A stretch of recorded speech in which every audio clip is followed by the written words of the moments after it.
Mundo en Contexto, con Carlos Arellano. Bien, saludos en casa, bienvenidos a esta emisión del Mundo en Contexto, en el cual abordaremos un tema especial.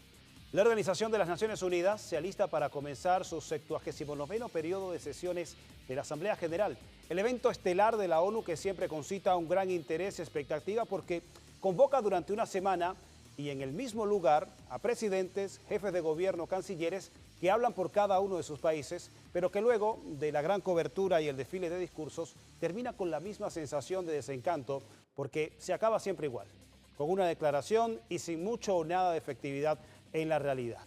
Para este año debaten los retos más acuciantes y las deficiencias en la gobernanza mundial y buscan elaborar un pacto para el futuro orientado a reforzar la cooperación mundial, esto en beneficio de las generaciones futuras. Sin embargo, ¿cómo abordar dónde estaremos en el futuro mientras están en desarrollo las provocaciones de Occidente contra Rusia que pudiesen desencadenar un desastre atómico y que pudiera acabar con la humanidad, esto en cuestión de minutos? ¿Cómo abordar el futuro si los palestinos en Gaza no pueden esperar hasta mañana?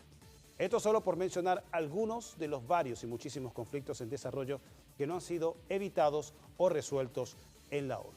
Sobre estos retos y desafíos de las Naciones Unidas conversamos en esta emisión del Mundo en Contexto con nuestro invitado, el profesor y analista internacional Ángel Tortolero Leal, a quien ya tenemos en el estudio y a quien doy la bienvenida nuevamente a este espacio. Creo que la primera vez desde que nuestro estudio está remozado. Bienvenido, profesor. Bueno, muchísimas gracias, como siempre, un gran honor.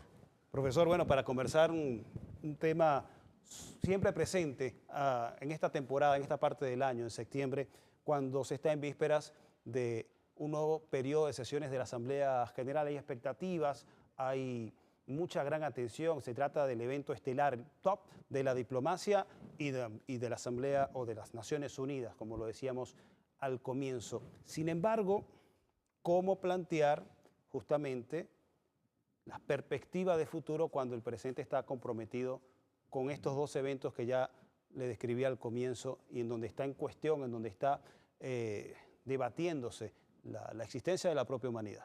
Buenas noches. Son muchísimas cosas. Mira, muchas gracias. Un gran saludo a todos los usuarios y usuarias de Venezolana de Televisión, que son muchísimos, ¿no? Dentro y fuera del país. Hoy recordamos a Hugo Rafael Chávez Frías cuando dijo: ayer estuvo el diablo aquí, huele a azufre. ¿Se acuerdan de la expresión?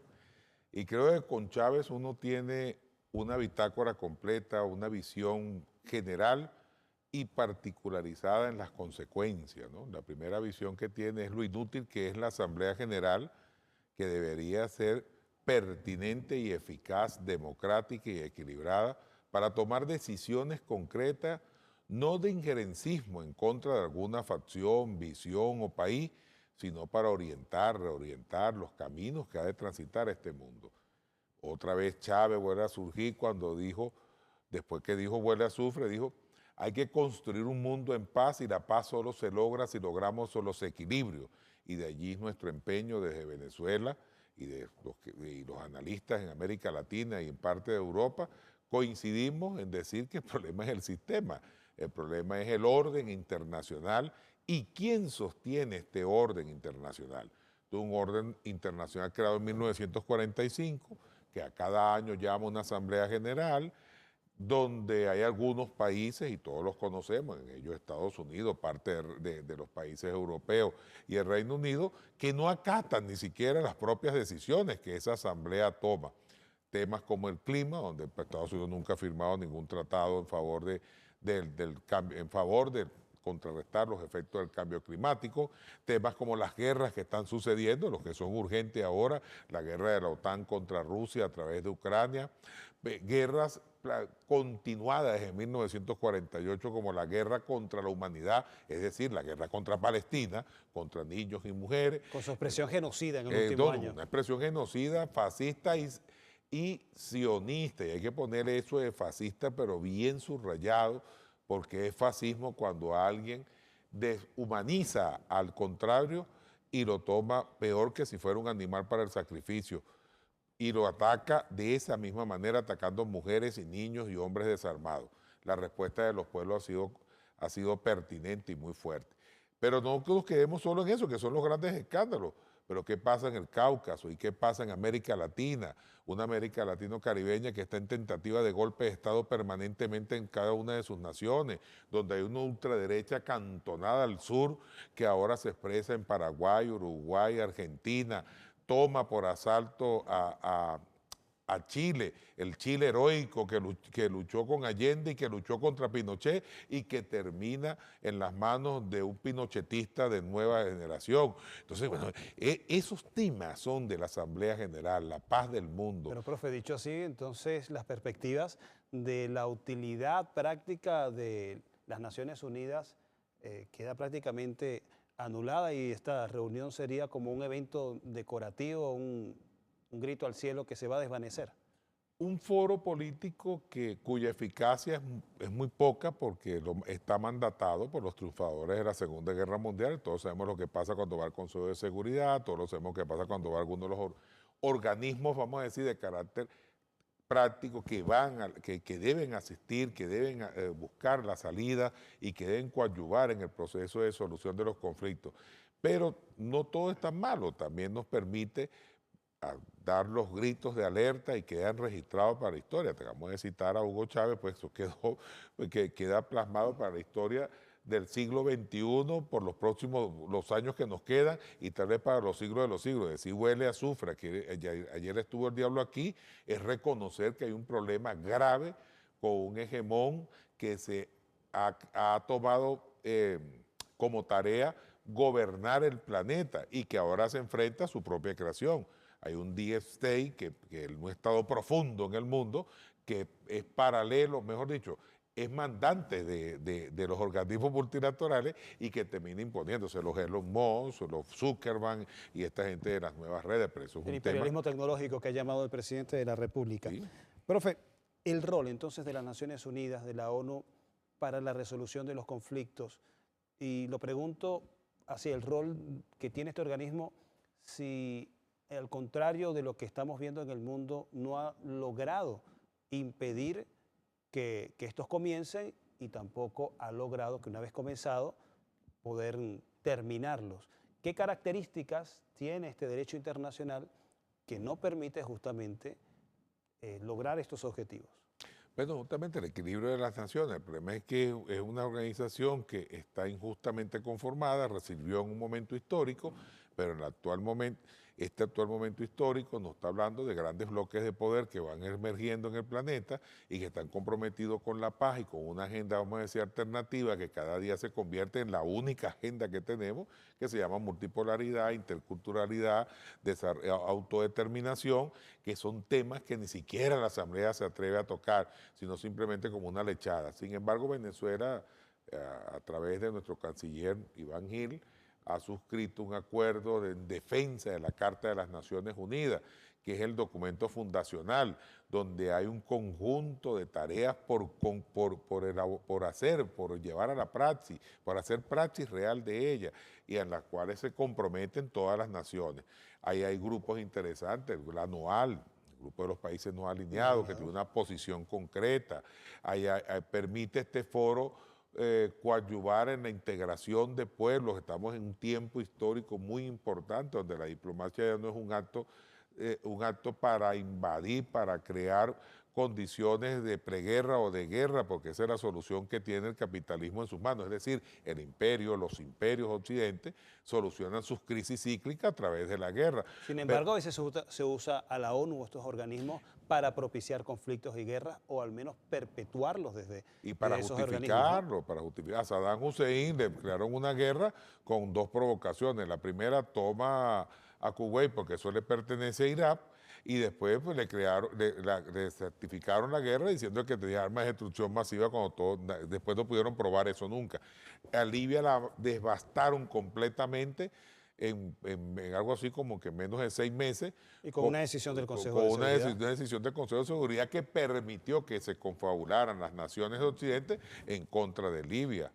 Sobre el Consejo de Seguridad de las Naciones Unidas, la Asamblea General de las Naciones Unidas también, y uno de esos conflictos que han venido siendo debatidos en el seno de este organismo y que ha concitado una gran conmoción internacional, pero no así esto ha contribuido a la resolución del genocidio en Gaza, es justamente esto que se viene desarrollando desde el 7 de octubre de 2023. Estamos en víspera de cumplirse el primer año de este capítulo de más de 7 décadas de esta agresión del Estado colonialista y que ocupa la Palestina, que es Israel en contra de los palestinos. Ha habido esfuerzos desde el Consejo de Seguridad de las Naciones Unidas para aprobar algunas resoluciones que contribuyan a la resolución de lo que está sucediendo en Gaza, pero lamentablemente no ha sido así. Vamos a revisar a continuación un trabajo que da cuenta de las resoluciones que han sido aprobadas en este organismo que se supone el más potente de las Naciones Unidas, pero que no ha conseguido el objetivo de detener la matanza en Gaza.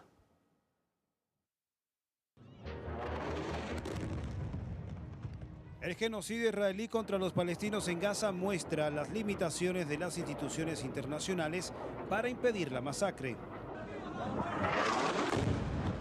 En 11 meses de la crisis humanitaria en la franja, el Consejo de Seguridad de la ONU apenas aprobó 4 resoluciones sin ningún efecto, ya que Israel y sus aliados se han encargado de convertir cada proyecto, y nunca mejor dicho, en letra muerta.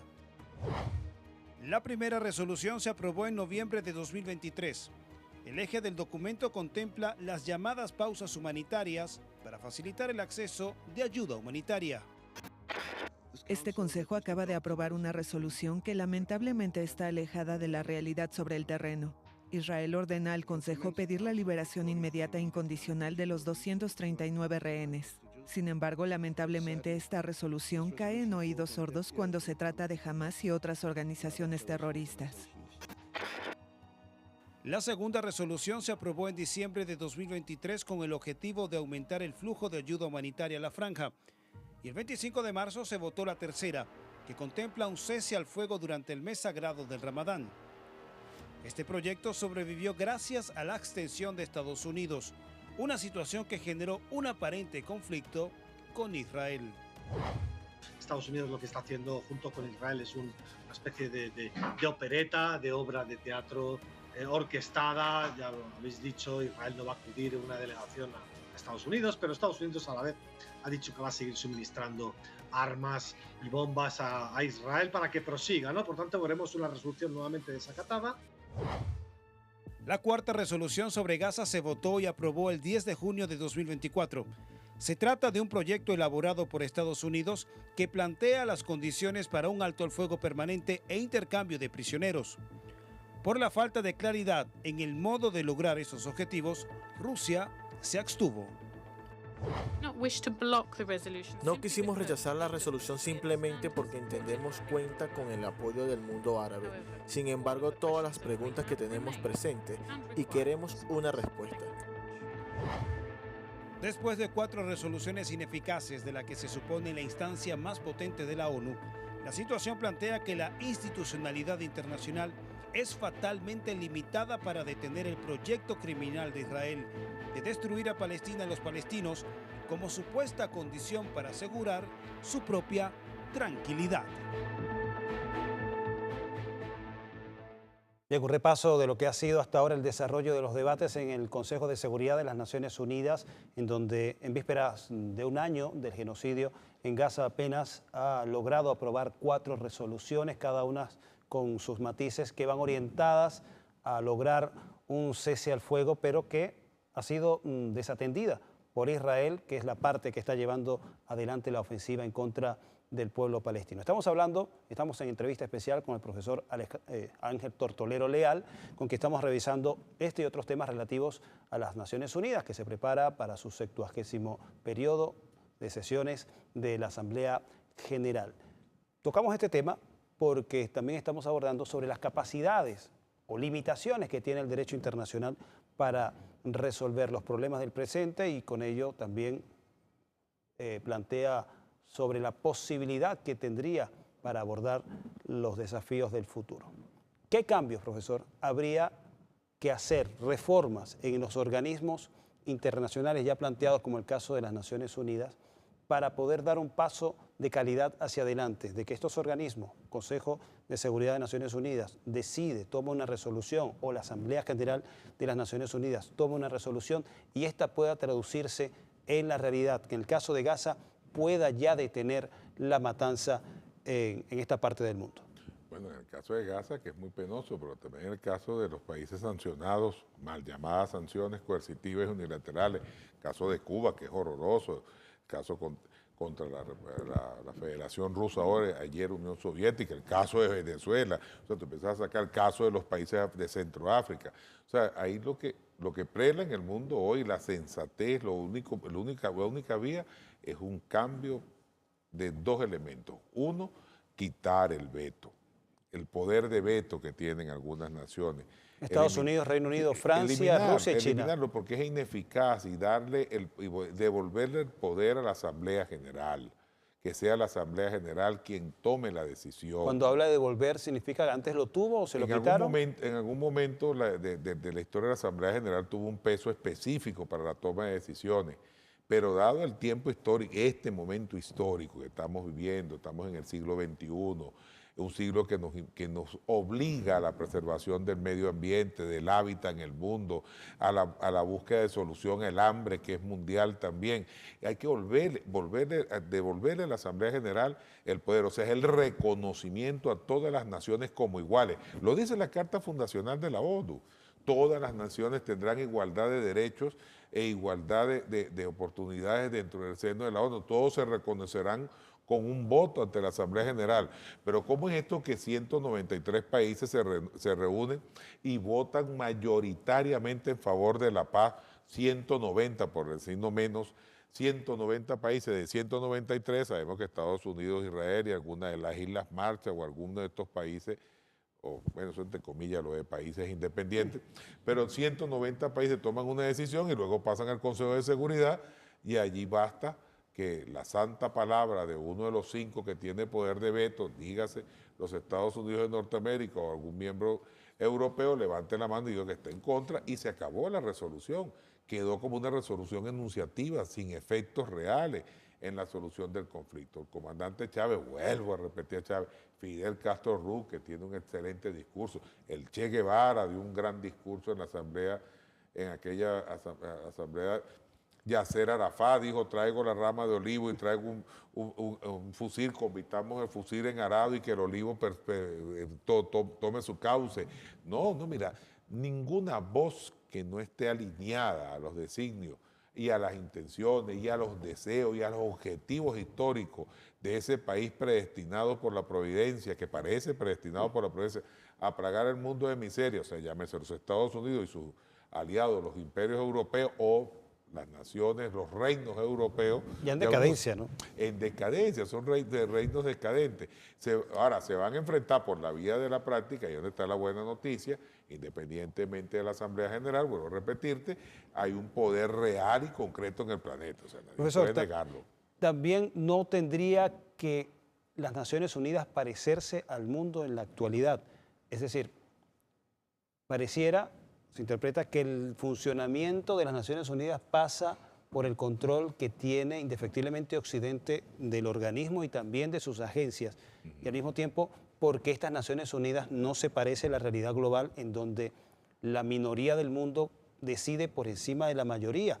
La mayoría de la población del mundo está en lo que se denomina el sur global, sin embargo no tiene una representación efectiva y real en capacidad de decisión en los organismos. Sí, África hoy tiene más de 1.500.000, pasa de los 1.000 millones de habitantes y sin embargo tiene una representación, por decirlo en el caso de África, muy limitada en los organismos multilaterales. No, y no solo una representación, sino un poder de decisión, un poder real y concreto. El caso de China, que es una espina en el zapato, en el caso de Rusia, que es otra espina para Occidente. Entonces, bueno, querido Occidente, a través de los relatos mediáticos y de las redes, plantear otra vez la bipolaridad, decir que esto es una guerra en contra del modo de vida occidental, que lo están planteando unos bichos. Ayer fueron los comunistas, ayer fueron los bolcheviques, ayer fue Lenin y Marx, pero ahora el mundo está bajo amenaza. No, el único que está amenazando el mundo es la política exterior de Occidente, en contra de la humanidad, y hay pruebas tangibles de ello. ¿O es que los índices de pobreza a nivel mundial han cambiado.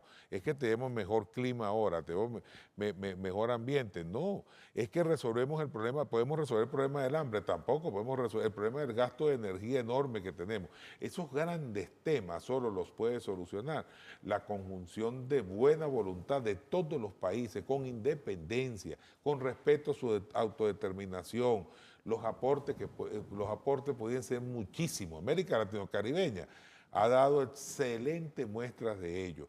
Nosotros, a pesar de los ataques internos y externos, a pesar de las sanciones, en el caso de Venezuela, hemos superado con creces y hemos cumplido las tareas empeñadas. La Agenda 2030 nosotros la cumplimos en menos de la mitad del tiempo establecido. Ahora tenemos otros retos y cada reto que nos ponen nosotros los cumplimos. Pero fueron duramente golpeadas estos logros por mecanismos que justamente no son legales y son condenados por Naciones Unidas y sin embargo se nos aplican. Es el caso de las medidas coercitivas. Sí, las medidas coercitivas sirven entonces para callar las voces de los disidentes que con éxito logran cumplir las tareas emprendidas y satisfacer las necesidades de su pueblo. Mira, te lo decía fuera de cámara, tú te imaginas en Venezuela nada más, se le hace agua a la boca a cualquier banquero pensar que 5 millones de viviendas otorgadas por la Revolución Bolivariana se bancanicen mañana y se conviertan en deudores hipotecarios. Y ese es el pensamiento imperialista. Y el problema no es no es solo monetario, sino un problema de dominación mundial. Buscan una guerra contra China a través de levantando los ánimos entre Taiwán y China. Te plantearon una guerra contra Rusia a través de Ucrania, lo dijimos en tu programa aquí hace algunos años ya, hace 2 años. Hablamos de la perspectiva de la que decíamos que era una guerra larga y una guerra parece interminable. Se plantearon un estado tensional en lo que ellos llaman el Medio Oriente, que es Asia Occidental, para impedir no solo el desarrollo de la vieja ruta de la seda, después la franja y la ruta, sino para impedir el desarrollo de esa región. Atacan Centroáfrica con una voracidad enorme, porque el África está renaciendo de su ceniza y tiene una Suráfrica que se fortalece cada vez más. Ya el norte de África lo han ido disminuyendo con la desaparición de Libia. En América Latino-Caribeña recibimos, te dije, bueno, el anillo fuerte de la ultraderecha, pero más allá de esa posición política, de las ultraderechas que devienen en fascismo, que devienen en sionismo, bueno, podemos decir también que está un pueblo que están luchando por su autodeterminación y han entendido y hemos entendido que lo único que nos queda es la unidad táctica, real y estratégica, la búsqueda de coincidencia entre los pueblos, porque este planeta no da para más. Tenemos uno solo, como decía el compañero Walter Martínez, esta es la única nave espacial que tenemos y sobre esta nave espacial hay que buscar la paz por todas las vías. Venezuela seguirá siendo campeón mundial de la paz. El presidente Nicolás Maduro, esperemos su discurso, cada año repite el mismo discurso. Solo un sistema de Naciones Unidas que garantice la paz, la independencia, la autodeterminación y el desarrollo de los pueblos puede lograr los grandes objetivos de este milenio, pero cumplir también con la carta fundacional de las Naciones Unidas. Profesor, hablando justamente de la paz, este es uno de los objetivos esenciales de las Naciones Unidas y por el cual se creó en 1945, el objetivo de garantizar la paz. 79 años después de ese hecho, el organismo internacional no ha podido garantizar la estabilidad y tranquilidad mundial. De hecho, el planeta parece estar fatalmente encaminado hacia un conflicto a gran escala y las Naciones Unidas, de alguna forma u otra, ha sido utilizada sistemáticamente para llevarnos, pareciera, a ese camino.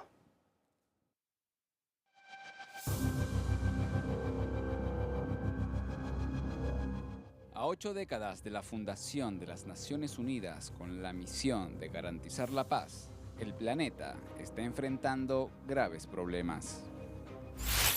En el ámbito bélico, el mundo está al borde de una tercera guerra mundial. La escalada militar en Oriente Medio con Israel como principal antagonista, llevando a cabo un genocidio contra el pueblo palestino, se ha recrudecido bajo la mirada de las Naciones Unidas que, pese a las resoluciones de un cese al fuego y el rechazo internacional al régimen de Israel, ha sido incapaz de detener la masacre sionista contra un pueblo indefenso. Por otro lado, el continente europeo está siendo empujado por intereses oscuros a una guerra total contra Rusia, poniendo sobre el escenario una posible confrontación nuclear. El fracaso del enfrentamiento proxy de la Alianza del Atlántico Norte contra Moscú a través de Ucrania y la negativa de enfrentar dicha derrota ha sido utilizada de manera tergiversada en el seno de la ONU para justificar una mayor agresión contra Rusia. Por si fuera poco, los intereses occidentales y su afán de contener el auge de China a través de presiones diplomáticas, económicas y militares está colocando a Taiwán como la ficha perfecta para provocar una escalada bélica en el mar meridional de China. Pero esto no es el único problema que enfrenta el planeta.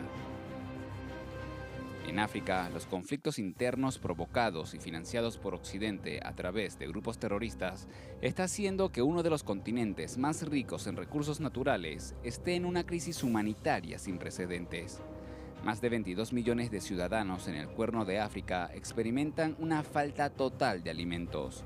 Además, a finales de 2023, existían más de 76 millones de desplazados internos debido a la inestabilidad regional.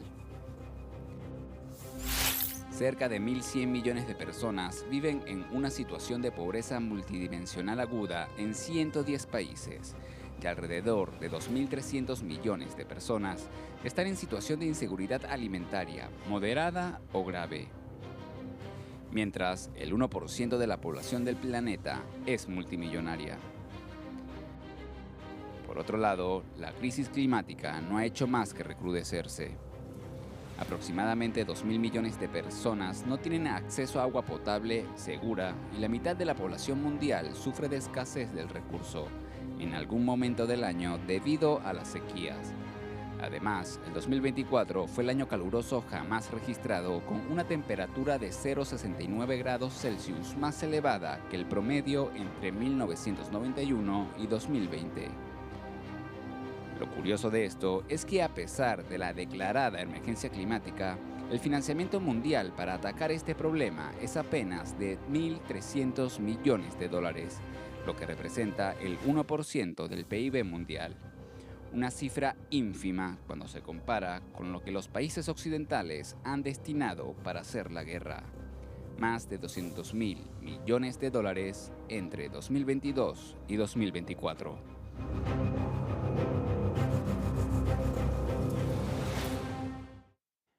Guerras, cambio climático, pobreza, muchos problemas tiene el mundo y el instrumento que se dio a la humanidad fueron las Naciones Unidas para abordar, resolver esta situación. Sin embargo, 79 años después no ha logrado, se han agudizado los problemas. Incluso está en desarrollo la guerra de la OTAN en contra de Rusia a través de Ucrania, en donde se está arrinconando a Rusia y con la posibilidad de generar una conflagración de magnitud atómica que pudiese acabar con la humanidad. Esto en minutos, no es especulación mía ni del profesor, sino que así están planteadas las capacidades de este tipo de armamento. Dicho y vista este trabajo, profesor, la pregunta de rigor, ¿sigue sirviendo la ONU? ¿La ONU está muerta? ¿Podemos seguir esperando algo de la ONU? De la ONU tal y como está, absolutamente nada. De los pueblos que la componen, mucho. Y cuando digo esto, lo digo de cara al desarrollo de otras fórmulas, otros órganos multilaterales. Nosotros incipientemente, podemos decir, todavía en construcción, hemos construido una CELAC con mucho esfuerzo, un órgano multilateral que ha dado respuesta y que va dando respuesta política, de acción política y de resolución de conflictos internos en América Latino-Caribeña. Los poderes fácticos se han encargado de acabar con otros mecanismos, como pudiera ser UNASUR, como pudo haber sido Mercosur. En el mundo entero cada día son más los gobiernos que son proclives a arrodillarse, me explico, a verse en la necesidad de cambiar de bandos rápidamente. Sin embargo, los pueblos le siguen exigiendo un nuevo ordenamiento mundial, sobre el cual apostamos todos. Pero lo que tenemos es esto por ahora y seguiremos dando la batalla dentro de la ONU. Se seguirán elaborando los discursos, quedarán para la posteridad los grandes planes y proyectos y se demuestra una vez más su ineficacia cada vez que convoca a la Asamblea General, porque después de esta Asamblea General, como a las otras, se preguntarán los ucranianos y los rusos que están en la zona de conflicto, bueno, ¿y para cuándo nosotros? Y se preguntarán los palestinos, y ya que no nos retornan a la vida nuestros hijos y nuestros familiares, ¿cuándo tendremos la paz? Y esa respuesta se la van a dar los pueblos del mundo y una construcción de un nuevo orden internacional. Y la posición, si bien es la de apuntar las deficiencias o las limitaciones del sistema internacional, no con ello se apuesta a que desaparezca, sino a apuntalarlo o a reformarlo para que sea funcional y se adapte a las condiciones y las necesidades de la actualidad mundial. Y uno de esos anhelos es el de la paz. Y en el marco del Día Internacional de la Paz, la institución internacional está pasando por momentos bastante complicados, donde la mayoría de los países parecen ser silenciados por las grandes potencias económicas y nucleares.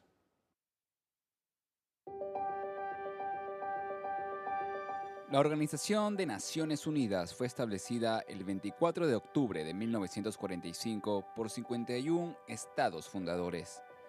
En la Carta de Nacimiento de la ONU se estableció el respeto a la soberanía, el desarrollo económico global y el impulso a los derechos fundamentales de la humanidad.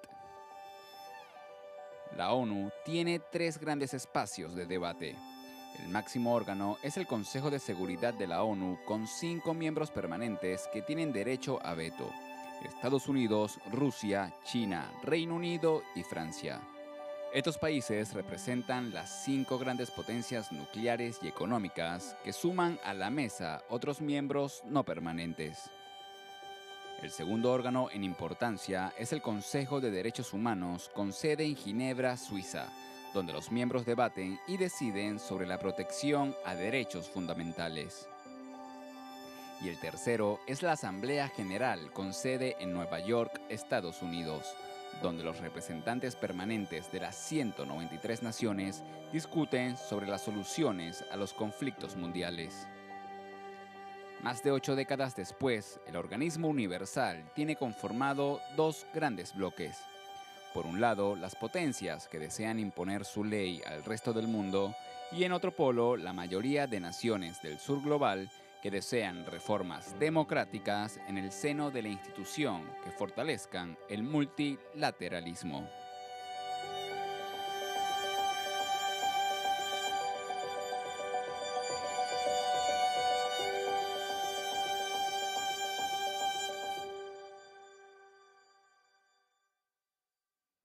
La fórmula para la paz pareciera ser el multilateralismo, recuperar, apelar a los principios fundacionales y fundamentales de las Naciones Unidas, pero que lamentablemente son atropellados por las naciones, en este caso los Estados Unidos y Europa, ese occidente global que acapara y limita las capacidades de las Naciones Unidas para abordar la resolución de los conflictos. Profesor, una reflexión ya final sobre este tema que nos ha convocado en esta jornada, la 79ª Asamblea General de las Naciones Unidas, disculpen, que es el evento máximo de las Naciones Unidas, sin embargo, siempre deja las mismas sensaciones.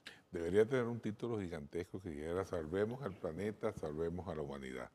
Creo que era una tarea urgente. Está en riesgo la especie humana, parafraseando a lo que dijo Fidel Castro en un tiempo. Y no solo porque sea Fidel Castro, sino un excelente discurso, una pieza maravillosa que ha quedado para la posteridad. ¿Está en riesgo la especie humana? Así está, Carlos. Estamos hablando de poder nuclear real. Estamos hablando que la paz no es de comeflores, no es para pintar, salir con un símbolo en la mano, decir amor y paz. No es una moda y una tendencia de redes sociales. No. Es una paz que pone, si no la logramos, entonces estaremos en riesgo como especie. Lo que nos dejó el comandante Chávez en el 5º objetivo de la patria, la preservación de la especie humana. Y la única forma de preservar esto y lograr el objetivo de la paz es respetando a las naciones, la autodeterminación, y buscando en la construcción de esa red de coincidencia la salida y los mecanismos para salir de ello. Ahí están los BRICS. Los BRICS no solo es una reunión de economías, no es un solo reunión de poder económico, es también una forma de decirle al mundo: podemos llegar a tener coincidencia. Grandes cosas están pasando en la diplomacia. Arabia Saudita abre relaciones con Irán. Irán está dispuesto a ir a una mesa de pacificación, lo que ellos llaman el Medio Oriente. En Asia Occidental están ocurriendo cosas muy interesantes. En América Latino-Caribeña hemos dado muestra de nuestra voluntad por crear organismos reales, concretos, que resuelvan los problemas de los pueblos. El África está haciendo otro tanto. China está preocupada no solo por el intercambio comercial, sino por el apalancamiento de la economía, eso que llama Gramsci las fuentes materiales de la existencia humana. O sea, hay temas por cantidades y fórmulas para resolverlo. Ahora, mientras que tengamos un patotero en el vecindario, a los Estados Unidos de Norteamérica, a unos vasallos en Europa y a un Reino Unido que, aunque decadente, sigue teniendo peso importante, en un órgano multilateral tal y cual como está concebido, bueno, seguiremos estando en riesgo todos los seres humanos. Bien, con esta perspectiva que nos comparte el profesor Ángel Tortolero Leal, invitado especial para este programa del Mundo en Contexto, para abordar justamente lo que va a ser esta 79ª Asamblea General de las Naciones Unidas y sus desafíos globales. Nosotros llegamos al final de esta emisión. Este servidor Carlos Arellán Solórzano, complacido como siempre de que nos haya acompañado en esta emisión del Mundo en Contexto. La invitación es para que continúe con nuestra programación.